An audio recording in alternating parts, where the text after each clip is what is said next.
बच्चों हम लोग क्या देखने जा रहे हैं, heating effect of current. Topic का नाम है हीटिंग इफेक्ट ऑफ करंट।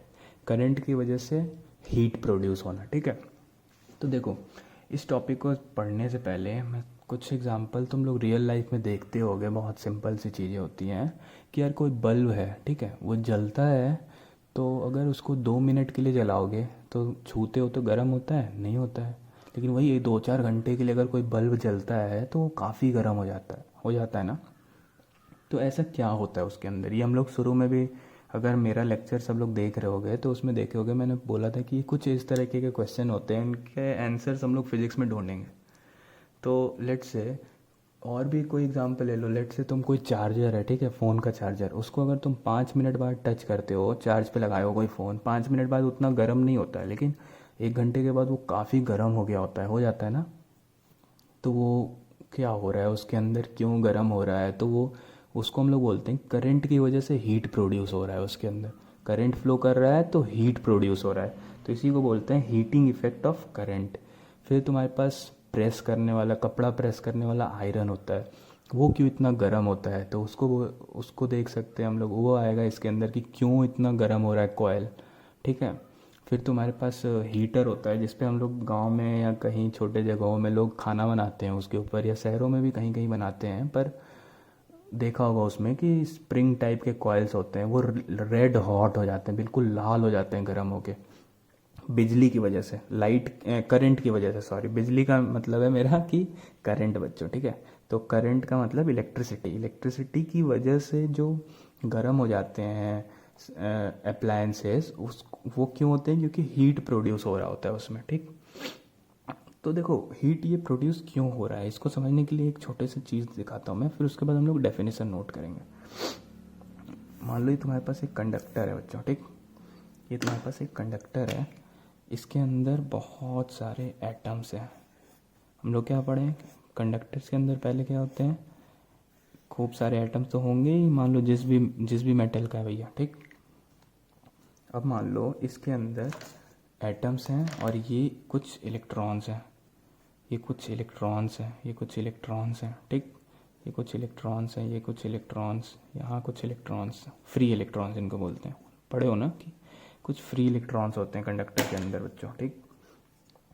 तो होता क्या है कि जब भी मान लो तुमने नोटिस किया कि ये इलेक्ट्रॉन्स जाके इस एटम से टकराएगा, टकराएगा ना। मान लो ये एक एटम है, इसके सामने कोई इलेक्ट्रॉन आएगा, फिर ये इससे मारेगा, टक्कर मारेगा, बहुत ज़ोर से मारेगा ना।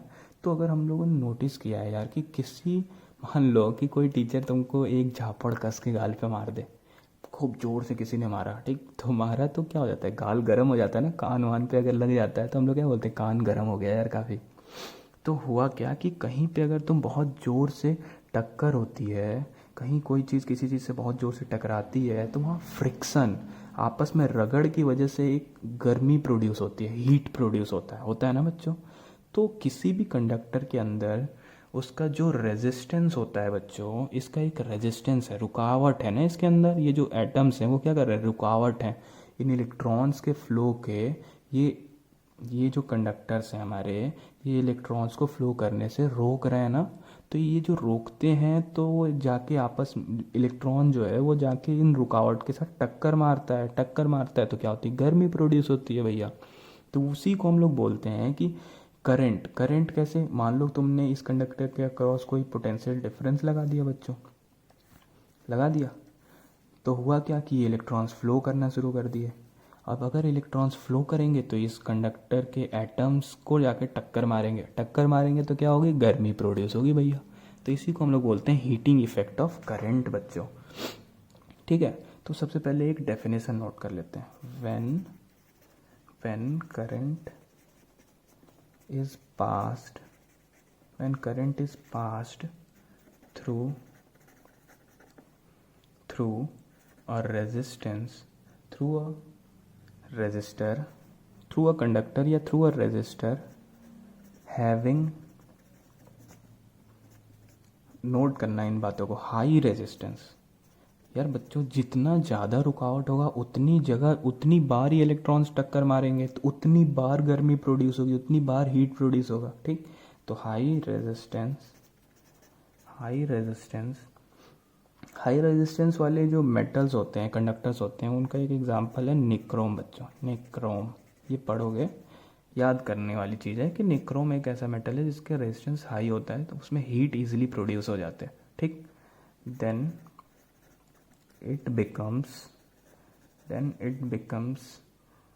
Red hot. This is called as heating effect of current. ठीक है बच्चों, इसको नोट कर लेना, इंपॉर्टेंट डेफिनेशन है, एग्जाम में आ सकती है, ठीक। अब देखो अगला सवाल है भैया कि ये हीट किन बातों पे डिपेंड करता है, ठीक। हीट प्रोड्यूस जो होने वाला है वो कितना हीट प्रोड्यूस होगा भैया, how much heat will be produced, कितना हीट प्रोड्यूस होगा, ठीक है। तो ऑन व्हाट फैक्टर्स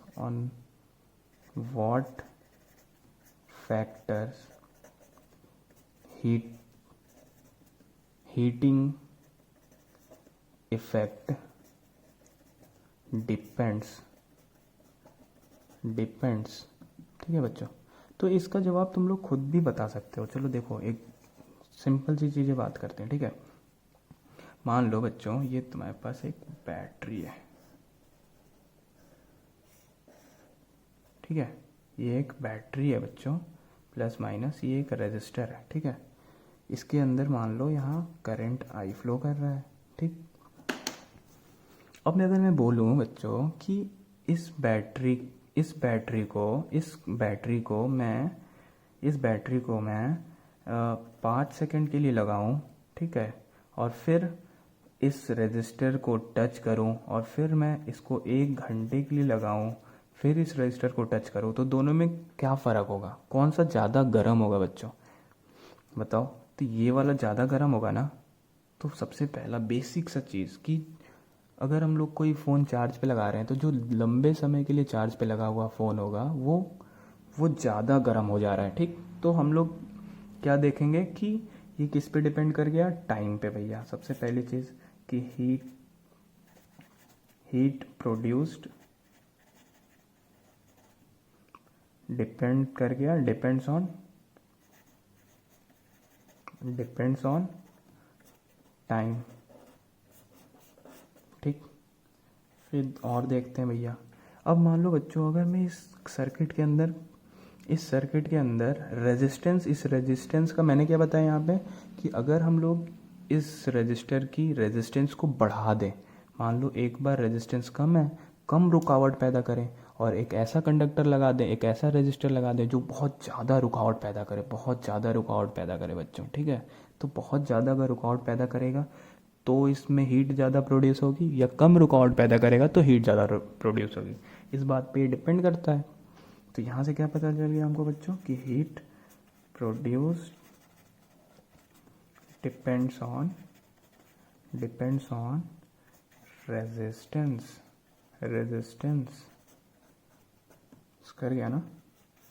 अब एक चीज़ और देखते हैं बच्चों। मान लो इस सर्किट में मैं करंट पहले 1 एम्पियर फ्लो कर रही थी, और फिर बाद में मैंने इसमें करंट बढ़ा दिया। कैसे बढ़ाया, जैसे भी बढ़ाया, और इसको मैंने 10 एम्पियर कर दिया बच्चों। तो बताओ तुमको क्या लगता है किसमें हीट प्रोड्यूस ज़्यादा होगी बच्चों। तो बेसिकली ऐसा देखा गया कि जब हम लोग करंट बढ़ा देंगे तो हीट प्रोड्यूस ज़्यादा होगा। तो किस पे डिपेंड कर गया, ये करंट पे भैया, करंट पे भी डिपेंड कर गया, ठीक है। तो यहाँ तक बात समझ में आ गई हमारे। अब देखो, तो जो चीज़ें हमने देखी कि हीटिंग इफेक्ट जो होता है किसी भी कंडक्टर के अंदर जो प्रोड्यूस होता है हीट ड्यू टू करंट के फ्लो से ही हो रहा है, तो भाई करंट पे डिपेंड कर गया।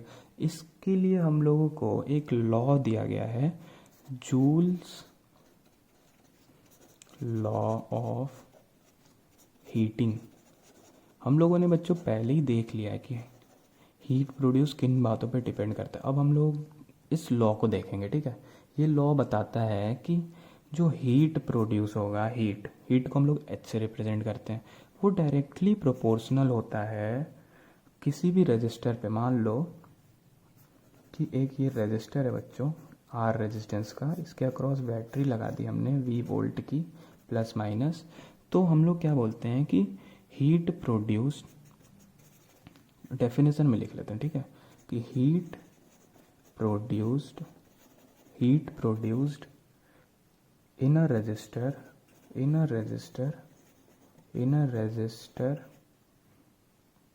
is denoted by H, ठीक है।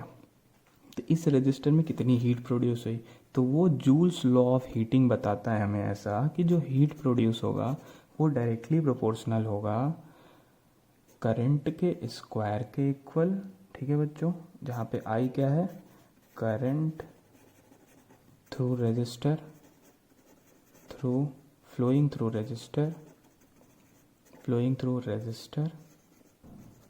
कोई दिक्कत नहीं, यहाँ जितनी करंट फ्लो कर रही होगी इस रजिस्टर के अक्रॉस, ठीक है, तो वो उसका स्क्वायर, फिर हीट किस पे डिपेंड करता है, टाइम टी, इसका मतलब क्या हो गया कि time for current is pass, मतलब कि time for which current passed through resistor, कितने टाइम के लिए इस करंट को यहाँ से फ्लो कराया उस पर डिपेंड करता है बच्चों। अब फिर एक चीज़ पे किस पे डिपेंड करता है कि resistance of the register, resistance capital R, मतलब कि रेजिस्टेंस क्या है उसका, ठीक है, तो इन तीनों पे डिपेंड करता है। अब हम इन तीनों को कंबाइन कर लेंगे बच्चों, तो क्या लिख सकते हैं, आई स्क्वायर आर टू टी। फिर हम क्या सीखा है कि प्रोपोर्शनैलिटी को कभी भी रिमूव करेंगे तो एक कांस्टेंट आएगा, अगर इक्वल से रिमूव करें तो कांस्टेंट को मान लो के बोल दिया, आई स्क्वायर आर टी बच्चों, ठीक। तो यहाँ पे हमने देखा एक्सपेरिमेंटली कि के इज इक्वल टू 1 आता है, ठीक है, के 1 आता है, तो हमारे पास फॉर्मूला क्या आ गया, H is equal to heat produce through any resistor is defined as I square R T, इतना हीट प्रोड्यूस होगा बच्चों, ठीक है। अब देखो एक चीज़, यहाँ से हम लोग बहुत सारे फॉर्मूले और भी डिराइव कर लेते हैं। तो आई स्क्वायर आर हमने क्या सीखा है, क्या होता है बच्चों, पावर होता है ना, तो पावर को क्या लिख सकते हो तुम, आई स्क्वायर आर क्या होता है, आई स्क्वायर आर क्या होता है, पावर का फॉर्मूला होता है बच्चों, होता है ना। और पावर को हम लोग और क्या लिख सकते हैं, V इंटू आई, ठीक।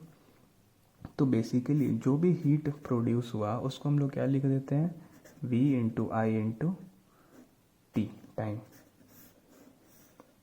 तो हीट का दो फॉर्मूले हो गए, V into I into time, ठीक। अब मान लो आई स्क्वायर आर की जगह तुम हीट की में ये भी लिख सकते हो, V square divided by R, power की जगह पे V square divide by R into T भैया, ठीक। तो ये भी लिख सकते हो ना। तो यहाँ पे अब क्या आ गया, एक और फॉर्मूला, तो हमारे पास टोटल 3 तरीके से फॉर्मूले यूज़ हो सकते हैं हीट प्रोड्यूस्ड के, ठीक है। Heat is equal to V square by R, मतलब कि यहाँ पे जो भी है ना बच्चों वो क्या है, पावर है, कि पावर कितना कंज्यूम हुआ इस रजिस्टर को चलाने में कितना पावर लगा, ठीक। तो V into I into T, I square R into T, तो ये कोई भी फॉर्मूला यूज़ कर सकते हैं हम लोग। अब देखेंगे हम लोग बच्चों, एक जल्दी से एक क्वेश्चन देखते हैं, ठीक है। तो यहाँ पे एक सीरीज कनेक्शन में 2 रेजिस्टेंस लगा के वोल्टेज लगा रखा है, ठीक। क्या दे रखा है, let heat produce in time T is equal to H of S, बता रखा है कि टी टाइम तक अगर इस सर्किट को ऑपरेट किया जाएगा, इस बैटरी को लगा के रखेंगे हम लोग, तो एच ऑफ एस मतलब कि इतनी हीट प्रोड्यूस होगी, ठीक। फिर एक सर्किट है जिसमें इन्हीं दोनों रेजिस्टेंस को हमने क्या किया, पैरेलल में लगा दिया और उतनी वोल्टेज लगा दी, ठीक। तो फिर इसमें हीट जो प्रोड्यूस हुआ टी टाइम में वो कितना प्रोड्यूस हुआ, एच ऑफ पी, ठीक। ये कह रखा है H of P heat produce हुआ, तो फिर पूछ रहा है calculate H of P divided by H of S, इन दोनों का रेशियो क्या होगा बच्चों, ठीक। तो चलो इसको सॉल्व करते हैं हम लोग, ठीक है।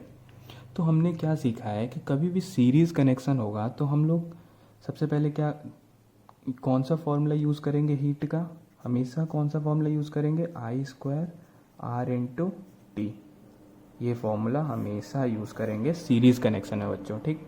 और जब भी पैरेलल कनेक्शन की बात होगी तो हम लोग कौन सा फॉर्मूला यूज़ करेंगे, v²/r इंटू टी।